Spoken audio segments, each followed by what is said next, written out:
আজকের এই ভিডিওটি আপনার জন্য মোস্ট ইম্পর্টেন্ট একটি ভিডিও হতে চলেছে। বিপদে পড়ার আগে আপনি কিন্তু আপনার এই সেটিংসটি অবশ্যই করে নেবেন। এতদিন পর্যন্ত ফোন ব্যবহার করছেন, এতদিন পর্যন্ত এত অ্যাপ্লিকেশন ব্যবহার করছেন, কিন্তু আপনি এই সেটিংসটি এখন আপনার ফোনে করেননি। তো আজকের এই সেটিংসটি অবশ্যই আপনার ফোনে আপনি করবেন, না হলে আপনি কিন্তু ভবিষ্যতে মারাত্মক বিপদের সম্মুখীন হবে, যেই বিপদ থেকে কিন্তু আপনাকে কেউ কোনোদিন উদ্ধার করতে পারবে না। এবং বন্ধুরা, আজকের এই ভিডিওর মাধ্যমে চমৎকার দুইটা সেটিংস আপনাদের সাথে শেয়ার করব। আপনি যদি একজন অ্যান্ড্রয়েড ফোন ইউজার হয়ে থাকেন তাহলে বিপদে পড়ার আগে অবশ্যই এই সেটিংস গুলো করে নেবেন। কি এই সেটিংসটি চলুন দেখাই দিচ্ছি। বন্ধুরা, ভিডিওটি ভালো লাগলে অবশ্যই এখানে লাইক অপশন দেখতে পারবেন, এখানে জাস্ট আপনারা ভিডিওটিকে লাইক করে দিবেন। এবং বন্ধুরা, আমাদের নতুন ভিডিও পেতে আমাদের এই চ্যানেলটিকে সাবস্ক্রাইব করবেন। সাবস্ক্রাইব করার পর এখানে দেখতে পারবেন নোটিফিকেশন বেল আইকনটি শো হবে, এটাকে জাস্ট অল করে দিবেন। অল করে দেওয়ার পর নিচে দেখতে পারবেন কমেন্ট, এখানে জাস্ট আপনারা নাইস লিখে কমেন্ট করে দিবেন। এখানে সিম্পলি আপনারা নাইস লিখে একটি কমেন্ট করে নেবেন।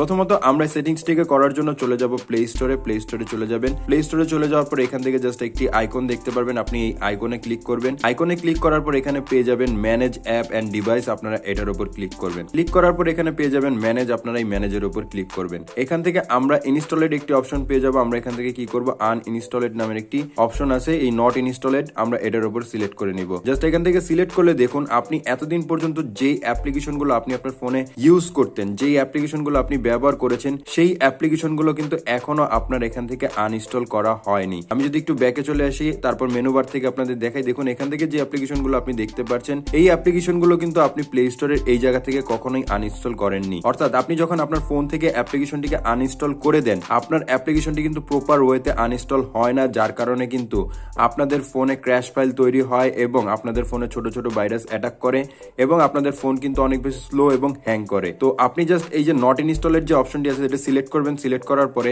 প্রপার ওয়েতে কিভাবে আপনি অ্যাপটিকে আনইনস্টল করবেন, এটা করার জন্য জাস্ট এখান থেকে মার্ক করবেন। দেখুন আমি এখান থেকে মার্ক করছি। এখান থেকে জাস্ট আমি কিছু সংখ্যক অ্যাপ আমি মার্ক করে দিব। আপনাদের যে অ্যাপ্লিকেশন গুলো আনইনস্টল করা প্রয়োজন, সেই অ্যাপ্লিকেশন গুলো জাস্ট আপনারা এখান থেকে মার্ক করে দিবেন। আমি সম্পূর্ণ করলে ভিডিওটি লং হয়ে যাবে, তো আমি জাস্ট এখান থেকে কি করব, উপরে একটি ক্রস আইকন দেখতে পারবো, আমি এটার উপর ক্লিক করব এবং এখান থেকে আমি রিমুভে ক্লিক করে দিব। যখন আমি রিমুভে ক্লিক করবো, এটা কিন্তু অটোমেটিকলি এখান থেকে রিমুভ হয়ে যাবে এবং আমার ফোনে কিন্তু ওই অ্যাপ্লিকেশন আর কোনো অস্তিত্ব থাকবে না। তো এই কাজটা যদি আপনি করেন তাহলে কি হবে, আপনার ফোন থেকে কখনোই আর ক্র্যাশ ফাইল জমা হবে না, ছোট ছোট ভাইরাস অ্যাড হবে না এবং আপনার ফোন কিন্তু প্রোটেক্ট থাকবে এবং কখনো আর আপনার ফোন হ্যাং অথবা গরম হয়ে যাবে না। তো এরপর চলুন দ্বিতীয় সেটিংসটি দেখাই দিচ্ছি। তো বন্ধুরা, এই ছিল আজকের এই ভিডিও। যদি আপনাদের কাছে ভিডিওটি ভালো লেগে থাকে তাহলে অবশ্যই ভিডিওতে একটি লাইক করবেন এবং আমাদের চ্যানেলটিকে অবশ্যই সাবস্ক্রাইব করবেন।